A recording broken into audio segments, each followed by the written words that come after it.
eu me chamo Maria do Carmo Duarte, sou médica intensivista pediátrica.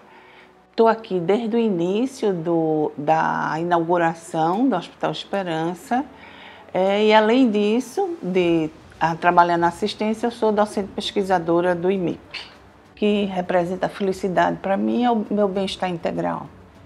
Então, isso teve uma caminhada muito longa para eu entender o que realmente isso significava. Porque no início da minha vida, eu achava que eu precisava ter um sucesso profissional para ir em busca da felicidade. Então, isso foi um atraso na minha vida e cada vez mais, principalmente depois da pandemia, eu mudei muito dos meus conceitos e fui em busca de outras coisas, como, por exemplo, a ciência da felicidade, em busca de controlar mais as emoções, em busca de estudar, porque a gente lê o livro de comunicação não violenta, por exemplo, do Marshall Rosenberg e discute o que é empatia, o que é compaixão. E assim, há 1 ano e meio que eu venho tentando aprender mais sobre o budismo. Então, meditação é cuidar do bem-estar, isso assim, porque primeiro você precisa cuidar de si para poder cuidar do outro e para nós cuidarmos do mundo, não é? De todos os outros. Então, isso é uma busca de mim como pessoa humana, ajudar os outros. E eu posso ajudar os outros em casa, na minha família e também no ambiente de trabalho.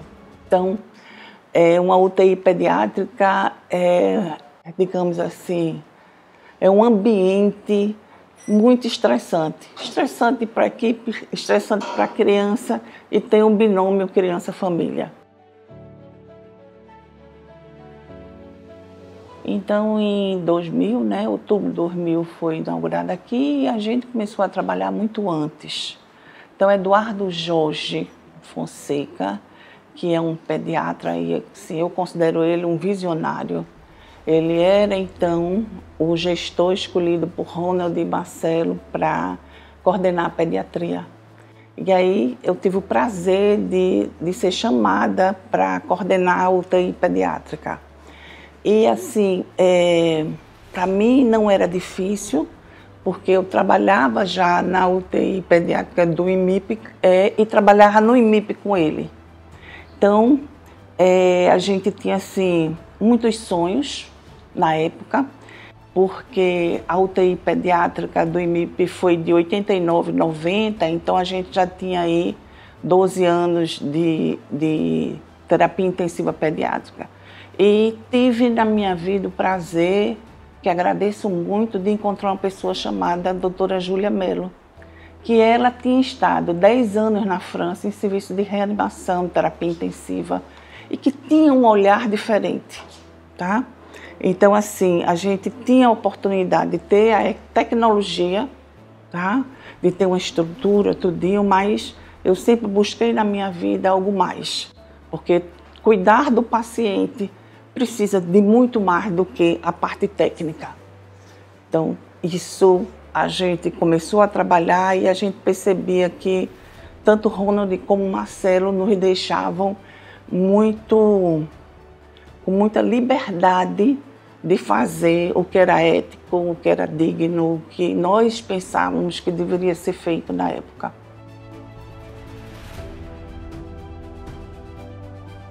O fato marcante na minha vida profissional aqui no Esperança foi quando, em 2017, então, na gestão de Lobac, nós fomos com um projeto para ele, um programa. Então, o que era isso? As crianças com AMI, que é a amiotrofia espinhal, então as crianças, o que é que acontece com essas crianças? Elas vão perdendo, ficando com fraqueza muscular, atrofia muscular, mas do ponto de vista de consciência, eles são perfeitos igual a nós. Então, ao longo da vida, eu sofria muito vendo as crianças morrerem por insuficiência respiratória e o sofrimento dos pais. E naquele momento tinha surgido uma droga, uma nova droga que poderia melhorar ou parar essa doença, tá? Então, assim, começou a surgir no Brasil vários movimentos onde os pais botavam na justiça e recebiam esse direito. E aí, dos princípios básicos que eu digo da UTI pediátrica, no ano 2000, era o respeito à equipe multidisciplinar. Então, assim, se você me perguntar o nome de quem limpa o chão, a diretoria do hospital, eu vou saber, porque tudo me interessava ali dentro da UTI. Tá? Então, o que é que a gente tinha? Era a oportunidade de diminuir o sofrimento dessas famílias. Então, nós fizemos uma linha de cuidado que vinha desde antes do internamento no Esperança ao egresso, ao pós-alta. Então, ficou definido pelos estudos que estavam sendo feitos na época, a droga no Cinecem, que seriam feitas doses intratecal, né, na espinha, dia 1, dia 15, dia 29, e a partir daí a cada 4 meses. Então, no ano, cada criança seria submetida a 4 drogas intratecal. Isso me preocupava, porque assim, muitas delas eram conscientes. E uma aplicação intratecal não é a mesma coisa de uma punção venosa, não é? Então, o que é que a gente fez? Muita gente começou a nos procurar, porque a gente tem uma fisioterapia muito forte. A coordenadora, a gestora da fisioterapia, que é Lívia Andrade, acompanha a gente desde o início, veio do IMIP. Por isso que as histórias IMIP e Hospital Esperança estão entrelaçadas. Então, assim, Lívia, a gente, além da assistência, a gente passou a formar no mestrado e doutorado, que nós somos docentes pesquisadoras do IMIP,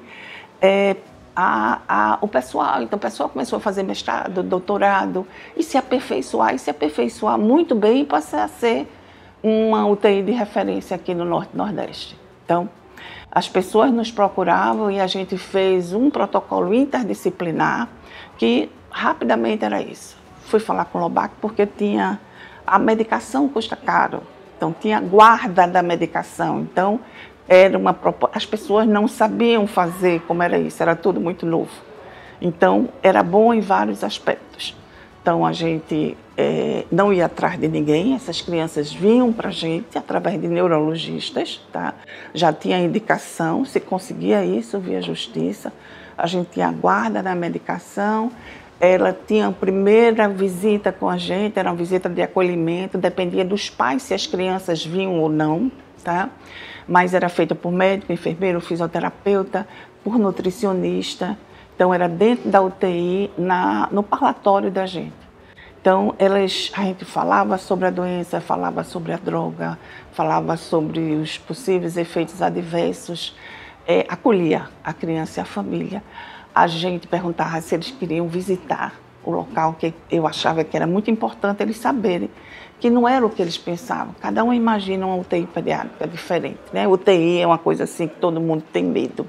E tem coisas marcantes que eu perguntava à criança, qual era, tanto a criança como aos pais, qual é a sua expectativa. Então, tem uma das crianças chamada Laísa, que ela disse, tia, eu quero que me chame de Lala Guerreira, tá? Acho que Laísa devia ter 10 anos na época. E ela dançava balé. E ela me disse que queria voltar a dançar balé. Isso me emocionou. Disse, a gente vai fazer o melhor possível lá. E essa menina voltou a dançar balé na cadeira de rodas, mas dança balé, tá? Então tem histórias assim. E ela, hoje eu recebi, de ontem para hoje eu recebi uma lista das atletas paralímpicas que tinham sido convocadas para a equipe brasileira, e o nome dela tá. Então é um processo assim, é uma superação imensa. E ela vai para congresso, vai para tudo, e ela fala do direito das crianças com AME de ter as medicações, tá? Então, uma outra criança, essa criança muito grave, no respirador, a gente tinha dúvida se a medicação faria algum benefício a essa criança ou não. A família ganhou o direito na justiça, e quando eu perguntei aos pais qual era a expectativa deles com a droga, era doutora, se meu filho passar 1 hora menos ligado ao respirador, eu já vou estar muito grata a Deus. Então, assim, é um aprendizado, porque, assim, quando a gente chega junto da família, é muito diferente. Então, eu acho que quando o pessoal... Eu trato esse paciente, a gente deve cuidar do paciente.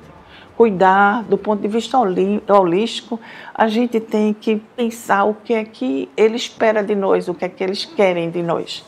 Então, a gente teve várias vivências, essas crianças vinham, algumas não eram nem sedadas, entende? E assim, a gente orientava que, assim, solicitava os exames, nós víamos os exames antes, inclusive não recebia nada em relação a isso. E a gente fazia todos os ajustes, eu dizia, traga um brinquedo que ele goste, traga o tablet, traga alguma coisa para durante a aplicação, ele está olhando ali, porque a gente queria humanizar o melhor possível aquele momento, né? Antes eram 24 horas, depois eles passavam só 12 horas de observação e no final era 3 horas e eles teriam alta para casa. E elas ficavam em contato com a gente para algum evento adverso e qualquer coisa a gente fazia o evento adverso. Então, assim, foi uma vivência muito grande. São 5 anos e a gente continua tendo contato com essas famílias. Porque são famílias que lutaram muito para ter direito a essa droga. E hoje em dia tem portaria do Ministério da Saúde, com protocolo todo direitinho, sabe? Mas assim, então, esse projeto eu acho que foi um projeto que disse, nós vamos à frente, vamos somar, vamos fazer a diferença. Essas crianças, essas famílias não podem sofrer mais do que sofrem. Eu acho que a primeira coisa que a gente precisa é que a pessoa seja ética, respeite o outro, tenha um bom comportamento. Né? Precisa ser qualificada, tecnicamente qualificada, tem que ser empática na conversa com os pais, na conversa com a criança, na conversa com seus colegas de trabalho. Tá? Então, não dá para examinar uma criança sem olhar nos olhos da criança, nos olhos dos pais, tentar observar o que é que eles estão tentando te dizer e às vezes não conseguem. É aquela história, como é que o pediatra e o neonatologista podem lidar com as crianças pequenas e com o recém-nascido, né? Então, assim, e eu acho que, se você perguntasse assim, qual é o conselho que daria, tá? Acho que as pessoas precisam estar menos nas mídias sociais. Deixe essas... Não é deixar de lado, deixe mais, porque passa horas na mídia social. As pessoas não leem mais, as pessoas não leem livro técnico, as pessoas não leem outros livros, entende? Então, é como se deixassem de sonhar, deixassem de ter criatividade, deixassem de acreditar no amanhã, de poder fazer melhor.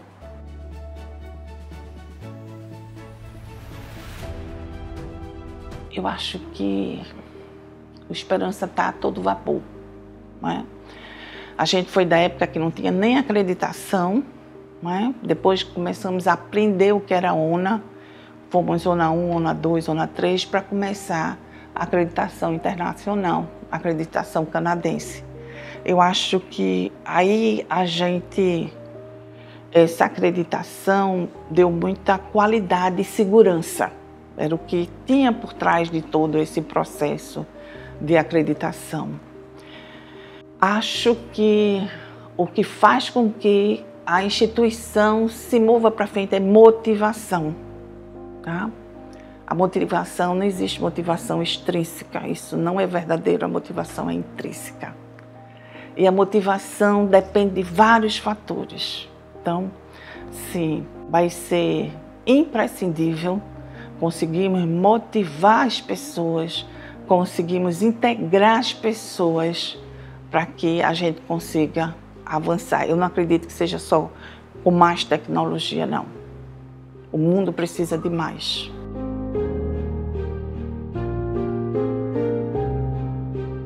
Procurem ter uma relação de amizade, de respeito com as outras pessoas. É muito importante essa integração. Nós não somos ninguém sozinhos. Então, assim, eu posso dizer um pouco da minha história, não é? Em 2014, inesperadamente, eu fui para Tomás, que é infectologista. Por que não Moacir? Porque Tomás é o gentleman, Tomás é mais doce. Porque eu tinha um gânglio que há mais de um mês estava lá, e era molinho, eu não achava que era nada. Quando ele viu, ele disse: "Poxa vida, Carminha, e que mais?" Eu disse: "Não, eu estou mais cansada do que o normal, sabe? Estou sentindo, amanhã mesmo eu vou dar plantão." Ele disse: "Mas amanhã eu vou pedir para Guilherme Mendonça lhe ver, que é o cirurgião torácico nosso, né?" E Guila foi lá, porque Guila, o pai é muito amigo do meu marido, e a gente viu Guila e a irmã crescerem. Disse: "Puxa, tia, parece que isso aqui é um linfoma." Sabe, eu estava de plantão. Então, assim, o Esperança representa muito para mim, porque nesse momento que eu mais precisava, o Esperança me acolheu. E me acolheu com tudo que tinha de estrutura, tecnologia, mas principalmente calor humano. Então, me internei aqui, ele queria que eu internasse imediato, eu disse: "Não, vou para casa, isso é sábado, amanhã eu vou fazer um almoço com meus entes queridos mais próximos, segunda eu interno." Pronto. E nisso foi a luta de 2 anos, tá? E assim, como eu tinha, na época, 54 anos, o pessoal ficava, né, todo mundo, podia ter sido comigo, mais ou menos assim, sabe? Mas assim, isso me deu resiliência, isso me deu um outro olhar também da vida, mas o carinho que eu recebi aqui, então assim, Marisa da Fonte, tem uma pessoa que é minha amiga e irmã, que é Fátima Mesquita, cardiologista, Thaisa, Neise Montenegro, Lobac, Adriana Passos, tá? Soraya. Então assim, eu tenho muito a agradecer por estar aqui, porque eu não estou aqui por mim, eu estou aqui pelas pessoas que estavam. Ana Cláudia da qualidade, Isabela, tem uma pessoa que é de nível técnico, qualidade, mas vai ser uma pessoa maravilhosa, Fernanda. Então assim, tem outra pessoa que, se disser, você tem alguém a agradecer? Tenho, é Jaidete, que é copeira lá da UTI pediátrica, que tem um sorriso lindo no rosto, sabe? Que aí eu vou botar outra história. Uma certa vez, uma criança grave chamada Henrique, que estava dependente da ventilação mecânica e mexia com os braços. Ela deixou a bandeja no local que poderia, foi lavar as mãos e foi ver o que é que Henrique queria, porque Henrique era uma criança que passou aí com a gente muitos anos, mas que as pessoas adotaram ele como filho. Então eu acho que tem toda essa relação. Então, aos novos que vão passar, sabe? Eu acho que precisa muita maturidade para lidar com todo esse pessoal. Lobac nos ensinou a ter uma visão de gestão diferente. Antes dele, eu tinha tido todo um treinamento de gestão e liderança no IMIP, mas foi ele que botou numa reunião mensal os vários gestores dos processos para discutir, e a gente passou a respeitar que todos são importantes. Que cuidem bem do Esperança, cuidem bem das pessoas. A gente aqui aprendeu a lidar com o binômio mãe-filho, sabe? Com essa pandemia, as famílias estão mais estressadas. A gente não recebia crianças com tentativa de suicídio. A equipe médica, a equipe de enfermagem, toda a equipe multidisciplinar está tendo mais depressão. Então, cuidem do patrimônio que a gente tem, que é o patrimônio humano, sabe? Precisa, sim, ser criativo. Cristiano, pouco tempo que a gente conheceu, é impressionante como ele vai alavancar. Eu acredito que tem um olhar diferente, ele vai deixar a marca dele em tudo que ele vai fazer daqui para frente. mas a gente precisa cuidar de nós, tá? E o cuidar de nós, a gente precisa, estava dizendo a Thaís, a gente está inaugurando, a gente há 15 dias está com a UTI pediátrica de baixa complexidade e a gente estava dizendo a ela, vamos fazer o diferente para fidelizar essas crianças. O que é que nós, como crianças e pais, gostaríamos de ter para dizer, não, aquela UTI ali é diferente? Como é que a gente pode tocar no coração dessas crianças e dessas mães? Tá? Então, o que eu acho é isso. Eu tenho assim, acredito muito, claro, na Rede Dor São Luís, mas a menina dos olhos é a esperança. E assim, não é a UTI pediátrica, eu sempre digo, eu respondo pela instituição. Então vamos cuidar dessa instituição.